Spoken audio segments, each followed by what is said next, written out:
Okay. Yeah. So good.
We're going to talk about classic skiing now. So I'll let you guys fire at me that everything you just told me.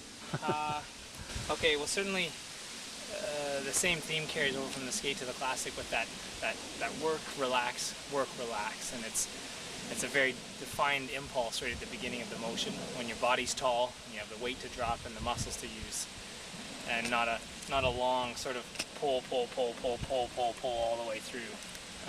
It's very much weighted at the beginning.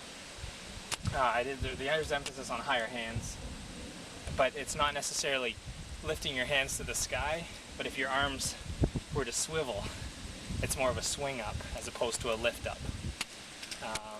When you're doing diagonal or kick double pull, what are you thinking about in weight shift or whatever it is, getting onto the ski anyway? Well, on kick double pull, it's really important to have a really fast impulse with your arms so it swings up fast. So you almost get this, you're up fast and that creates a quick kick, and then when you're up, then you kind of have this split second of relaxation and then boom, and you're done. And then up, okay, relax, boom. Okay. And the idea is, he says, like Froda talks about being on a tall leg at the end. Yeah, so you want to come up on a straight leg. When you do come up, you come up to a straight leg. Oh, okay. And then you drop, just like skating. Yep. You're up here and Yep. drop down through the poles. Okay. I noticed when you were coming up the hill here, in your diagonal, you weren't all slouched over. There was no big pike at the waist. What are you trying to do with the? It's almost the same concept in skating again with the pogo stick. That when you kick, you want to come down into the ski. So by standing upright, because if you get two here, that kick just goes straight out the back. Mm-hmm. So you're gliding on the ski, and then when you go to kick, you're kick, and then you're onto the other ski. So when you say pogo stick, you're not talking about dropping your butt down. You're talking about coming from your ankle and knee. Is that correct? Well, yeah, but certainly your whole body does drop. But it's not a sit. It's No. not. No, it's yeah. You're forward, like almost on like. Hip bone over the heel.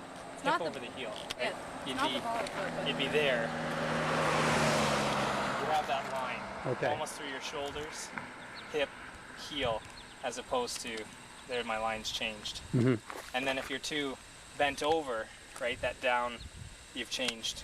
Your kick is now behind your weight. And your butt's gone out the back. Exactly. Yeah. And so that was one of the things, like, it happens by accident. I don't think I've ever heard them tell us hips up as direction.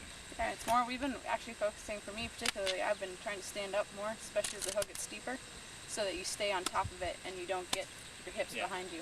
Stay on top of it, and then using your arm to really carry through, using this motion instead of just having the arms work independently.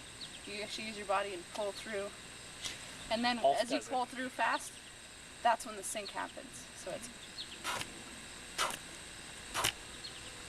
Ulf talks about a pole-assisted glide, that when you hit right here, I'm sure you've heard him say it before, and there's a little bit of a sink into the pole before it runs through, and they have that pop. Frodo has it, he has that. But again, it's not just this part, but you are engaging the lats that way, and you're crunching the stomach, but there's that sink right here. Okay. And yeah, that's probably it. And then when the diagonal stride gets longer, Frodo does it beautifully. He even swings his shoulders a bit. He's not rigid. And it's just this, and they call it a pendulum effect. You're swinging at the shoulders. It's not here, tricep extension. It's big muscles. And man, does it ever extend your glide.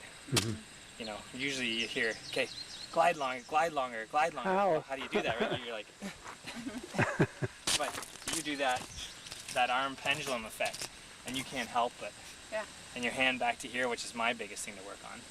You do it well. Well, and it does it, if you do it quick enough too, then your kick happens the right motion. Because you almost want to grab a little bit with your hamstring and your glute. Kind of grab the snow so that by the time your foot's here, you're not kicking anymore. It's just kind of floating. It's in the recovery phase. And that's going to prevent a late kick. Yeah. Especially on roller So skates.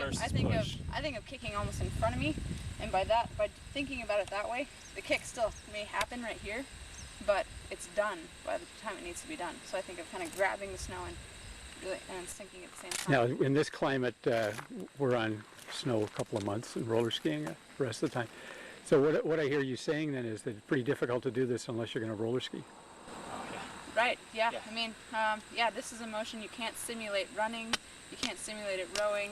You know, this is a ski-specific exercise, and really, if you want to be a good skier, the key is you have to be a skier. You don't see swimmers out rowing, you don't see swimmers out climbing mountains. They're in the pool 6 hours a day, and if you want to be a good skier, that's what you have to do. You have to roller ski 6, 8, 10 times a week, and very minimal other training, maybe for recovery here and there, and we've seen big dividends. It really pays off. Well, and then you go to snow seamlessly.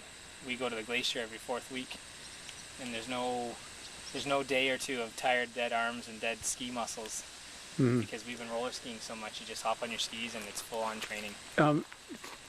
Jeff, you were obviously a high school skier here, and they only just do skating. Would you think that if the kids would learn how to classic ski, whether they raced or not, it would help their skating?